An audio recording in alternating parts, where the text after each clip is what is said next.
German Navy, in its various forms, had an interest in aviation since before the First World War. The advent of radio in flight, the ability for aircraft to fly over the horizon and report on enemy positions, was an enticing prospect. Initially, this reconnaissance was done by Ferdinand von Zeppelin's dirigible airships for long-range maritime surveillance. These lumbering airships were enabled to provide a timely tactical reconnaissance force, leading to the creation of seaplane carriers for airplanes with less range, where converted merchant ships would carry float planes for various missions throughout the war, with several such vessels being built.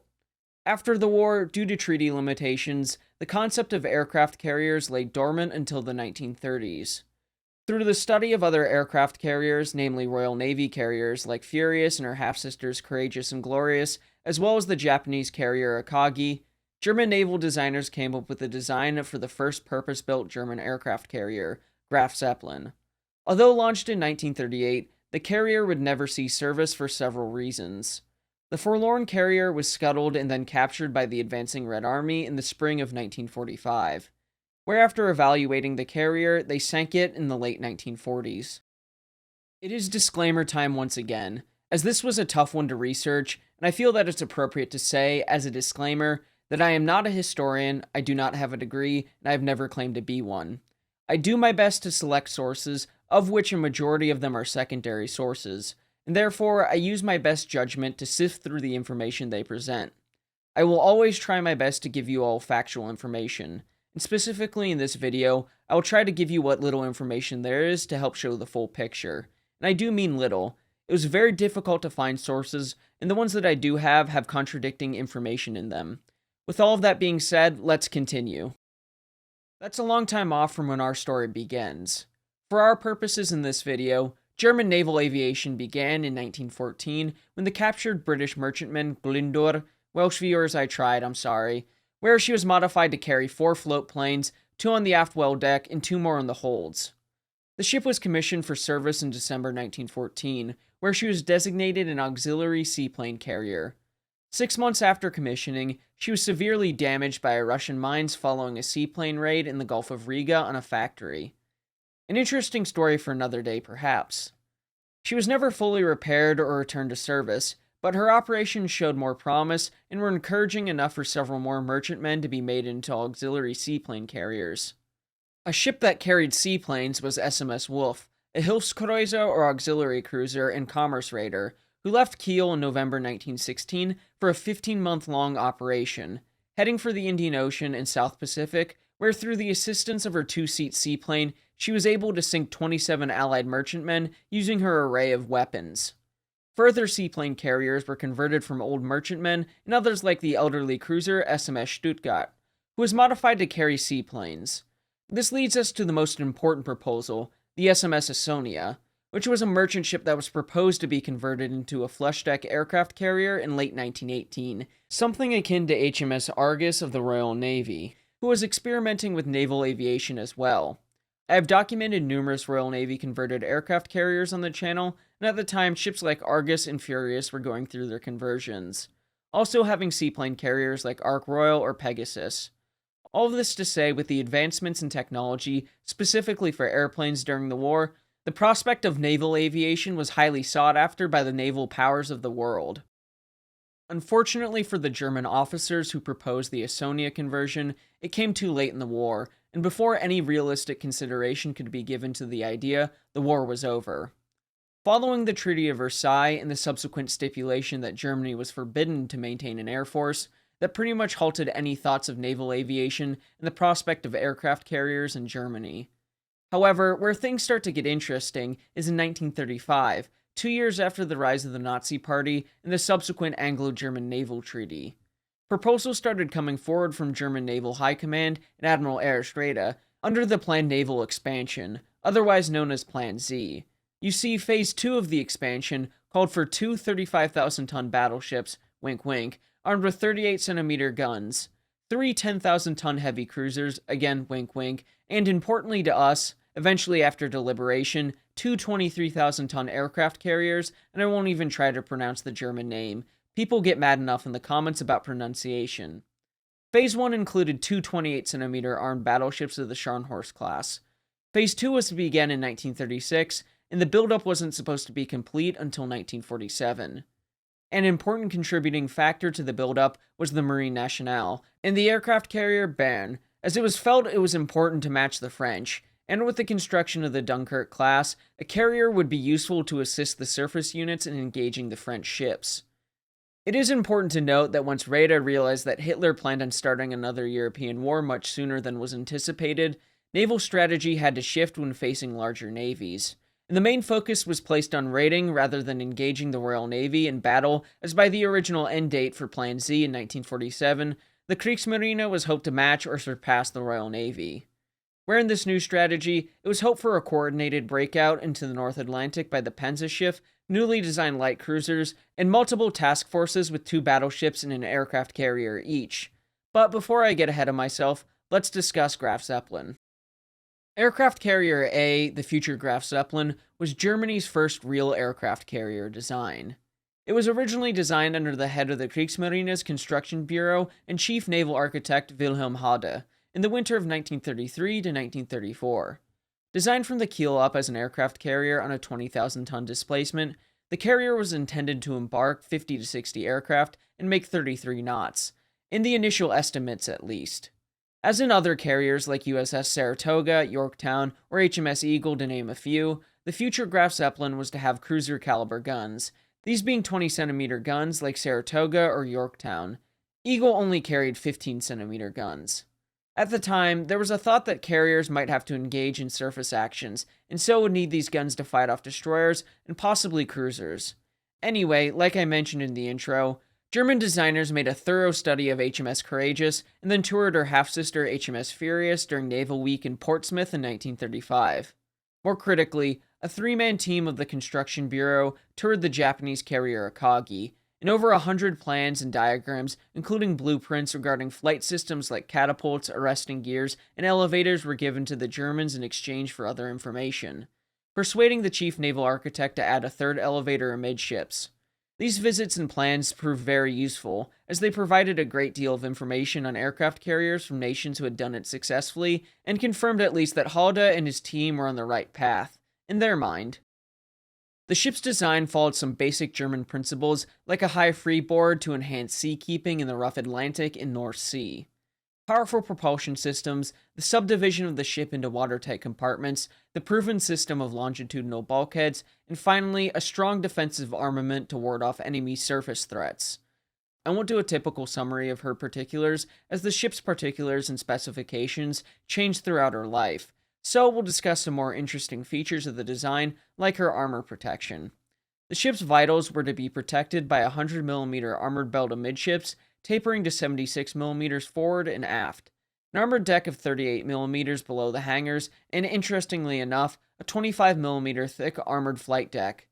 As for the machinery, she had 16 oil-fired boilers that gave steam to 4-geared turbines, producing theoretically around 200,000 shaft horsepower, and with the almost 40,000-ton Scharnhorst having a similar plant that produced 166,000 shaft horsepower for a top speed of 31.5 knots, with an operational displacement of just under 30,000 tons initially. In operational conditions, Graf Zeppelin could have reached top speeds of 34.5 knots. I would take those figures with a grain of salt, as sources do vary, and as more changes came, she got a lot heavier. Similar to other carriers of the period, like HMS Ark Royal, Graf Zeppelin had 2 hangar decks. The upper hangar was 185 meters by 16 meters, minus the space for fuel uptakes. And the lower one was 172 meters long, meaning the ship could accommodate 43 aircraft. Again, these numbers vary in the sources I used by a few meters, so take those figures with a grain of salt. At design, the aircraft that were to make up the complement were 13 Ju-87C Stuka dive bombers, 12 Bf-109T fighters, and the rest of the complement was to be 18 Fi-167 reconnaissance/torpedo biplanes. Throughout the carrier's odd and inactive life, the theoretical complement would change as new aircraft entered service and as the Luftwaffe waned in support for the carrier and naval aviation. The flight deck was 244 meters by 30 meters and was served by 3 elevators, 1 forward, 1 amidships, and 1 aft. The carrier also had a catapult system that would help propel the heavier aircraft, enabling them to launch from the ship. There were plans to adopt the Japanese practice of fueling and arming the planes in the hangar decks and bringing them up to the flight deck ready for launch. There was to be a large island structure that incorporated a large funnel into the structure. As we get into her history, we'll discuss this more with her large masts. The ship's main battery armament was to consist of 15cm guns and not the 20cm guns previously thought. 16 would be placed in twin casemates, a supposed misunderstanding as there was only supposed to be 8 in single casemates. She would also have 12 dual-purpose 10.5cm guns in twin mountings on the deck, along with 22 3.7cm anti-aircraft guns and 28 2cm anti-aircraft guns. The ship was to have a crew of about 1,750 men. By 1936, the design was well on its way and could be included in the planned naval expansion, and the carrier was included in that year's budget, while a second carrier of the same design was added in 1938. The Deutsche Werke in Kiel was given the contract on December 28th. Almost 2 years later, on December 8, 1938, the aircraft carrier slipped into the water, being christened Graf Zeppelin by the daughter of the Count. Around 15,000 people watched, including the top government officials, as the ship was towed to a fitting out area. There, the builders would add onto the ship, including the island structure, funnel, mast, and the Atlantic prow, which was in addition to the bow to strengthen it for the rough ways of the Atlantic and North Sea. The fitting out process was quite interesting. As the design evolved and construction continued, it resulted in many delays. By September 1st, 1939, the start of the German invasion of Poland and the wider world conflict, the ship was considered to be about 85% complete. And this is where the main armament change occurred, as the main battery weapons were shifted to 16 15cm guns as opposed to the 20cm guns. Pier site at Kiel, Graf Zeppelin was due to be complete by October 1st, 1940, and was scheduled for sea trials that winter. However, with a year to go, work slowed to a crawl as the war demanded the Navy focus its attention elsewhere to have an impact on the war. Interestingly enough, work had begun in 1938 on the other carrier in Kiel, at the Friedrich Krupp Germania Werft, but the project was cancelled on September 19, 1939, being broken up in February 1940, and the pieces were used in other projects. The name was allegedly to be the Peterstrasse, but little to no documentary evidence exists of this, and what does exist refers to the carrier as Aircraft Carrier B. Getting back to Graf Zeppelin, by the spring of 1940 and the invasions of Denmark and Norway, which proved to be costly for the Kriegsmarine, losing 1 heavy cruiser and 2 light cruisers, 10 destroyers, 6 U-boats, and the 2 battleships of the Scharnhorst class were damaged. Not to mention the Panzerschiff Lützow, formerly the Deutschland, was severely damaged by a torpedo. With this in mind, and the priority being placed on the completion of the 2 38cm armed battleships Bismarck and Tirpitz, work on the Graf Zeppelin was officially suspended for the time being. And to add insult to injury, the ship's 15cm guns were removed and sent to Norway as coastal defense guns, and its anti-aircraft guns were sent elsewhere. The completion date was set to January 1st, 1941 at the earliest, and at least a year of sea trials after. With the machinery not yet operational, on July 6, 1940, Graf Zeppelin was towed from Kiel to Gottenhofen, today Gdynia. Not going to make the same mistake as the Gneisenau video. This move was to bring the carrier out of the range of RAF bombers. Not really though, as RAF bombers in August 1942 attacked the ship, but no hits were recorded. Going back to 1940, the ship languished there for almost a year, where, anticipating the invasion of the Soviet Union, the ship was towed to Stettin to place it this time out of the range of Soviet bombers. As the war developed and the entry of the United States into the war caused the movement of the Kriegsmarine surface units and other units to Norway to interdict convoys from Britain to the Soviet Union, during which operations when heavy units like Tirpitz sortied and almost came close to being hit by aircraft torpedoes, and her sister suffering that fate earlier in 1941. The fact became apparent to Admiral Erich Raeder that for this North Sea/Norwegian Sea strategy to succeed, he needed carrier-based aviation to help locate the target convoys and act as support for the carrier/battleship task forces. The mounting evidence for carrier-based strikes grew, culminating in Hitler's order for the completion of Graf Zeppelin. This decision was made in April 1942 in a meeting at Führer HQ between Luftwaffe and Kriegsmarine staff. One can imagine the tension in the meeting, as by this point there was quite a bit of animosity between the two services.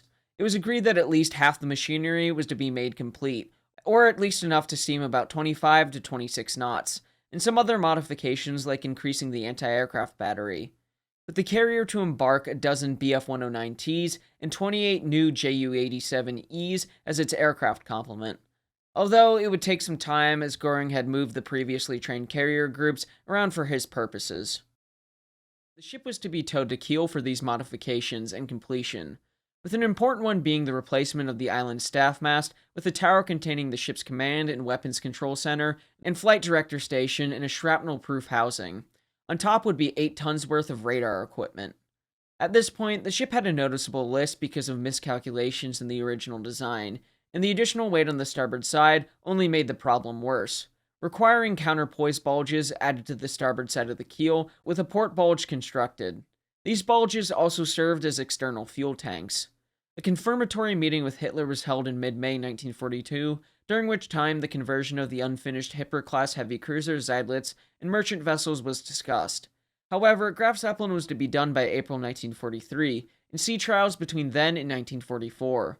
Once operational, the ship was to join other units in Norway. Escorted by minesweepers and patrol vessels, Graf Zeppelin was towed from Gdynia, where she had been towed previously, to Kiel on November 30th, 1942. Slipping into a 40,000-ton floating dry dock so the hull modifications could begin. Engineers began working on the machinery in the ship. The other modifications previously mentioned began, and shortly after the carrier's arrival back to Kiel, Italian naval officers came to inspect the ship as they were studying German technologies for the possible application to their carrier project, something I talk about in my 5 novel and interesting aircraft carrier conversions. However, this would be the closest Graf Zeppelin would be to completion. On December 31st, 1942, the attack on convoy JW-51B failed, sending Hitler into a rage, where he ordered all work on heavy ships now building or in the process of conversion to cease. All battleships, cruisers, and other than those needed for training purposes to be put in the reserve. This also resulted in the resignation of Admiral Raeda and the appointment of Admiral Karl Dönitz to lead the Kriegsmarine. In this, Dönitz saved most of the heavy units, but not Graf Zeppelin. On April 21st, 1943, the carrier was towed from Kiel to Stettin, arriving 2 days later, being towed to Mona estuary and anchored in a bend in the river, where the end of the dream of naval aviation for the Kriegsmarine died. As the Red Army advanced and came close to the ship in April 1945, she was scuttled with explosives wrecking the boilers, turbine rooms, electrical generators, airplane elevators, and opening the hull to the sea. In May, the Soviets found the scuttled ship and set their naval engineers to refloat her. Like I said earlier, sources are hard to come by, with some saying she was refloated and later determined to be unusable by Soviet naval personnel because of her condition, and later sunk off the Polish coast in 1947, while I've seen 1949 as another date reported. She was sunk in a live fire exercise, proving to be rather tough, surviving multiple simulated bomb hits and torpedoes. Whatever the date, the Soviets did sink the ship. There were several difficulties in completing the carrier and making her usable, even with the Luftwaffe assisting in creating specialized aircraft and training pilots to a certain extent, with their cooperation dying down as the war developed and the two services being on increasingly poor terms. With the coming of the Second World War, certain parts of the ship, like the guns, fire control equipment, and others, went to more immediate uses. The many start-stop efforts to complete the ship were always accompanied by modifications, just adding more ways for the ship to not be complete. This was another video that was hard to make because of the lack of sources, and what I did have, there was contradicting information.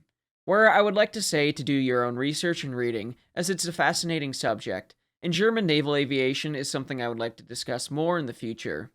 Let me know what you all think of Graf Zeppelin in the comments. Remember to like and subscribe as it'll help the channel to grow. Until next time, my friends, have a great week.